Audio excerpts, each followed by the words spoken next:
வேலூர் மாவட்டம் திருப்பத்தூரில் சுத்தமாக இருந்த சாலையில் குப்பையை கொட்டி பாரதிய ஜனதா கட்சியினர் சுத்தப்படுத்திய ருசிகர சம்பவம் அரங்கேறியுள்ளது. தூய்மை இந்தியா திட்டத்தின் கீழ் சுத்தப்படுத்தும் பணிக்காக ராஜஸ்தானைச் சேர்ந்த அமைச்சர் கிரண் மகேஸ்வரி திருப்பத்தூர் வருவதாக இருந்தது. இதற்காக நகராட்சி ஊழியர்கள் சாலைகளை ஏற்கனவே சுத்தப்படுத்தியிருந்தனர். இதனால் குப்பைகள் இல்லாததைக் கண்டு அதிர்ச்சியடைந்த பாரதிய ஜனதா கட்சியினர் குப்பைகளை ஆங்காங்கே கொட்ட ஏற்பாடு செய்ததாக கூறப்படுகிறது. நீ அந்த தொட்டியில் இருக்க குப்பையை பூரா அள்ளி ரோட்ல தெளிச்சு விடு, நான் கூட்டுறேன், நீ வளர்ச்சி தில்லது. ஓகே. தெரு தெருவாய் கூட்டுவது பொதுநல தொண்டு, ஊரார் தெரிந்து கொள்ள படம் பிடிப்பார் சுயநலம் உண்டு.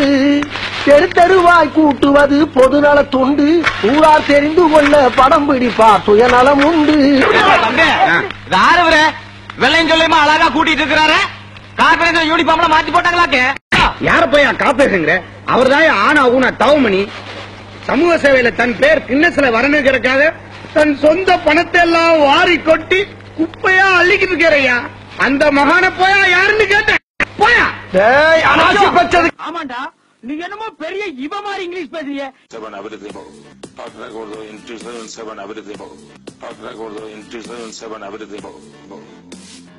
You're saying this is a conspiracy of 2-3 people only?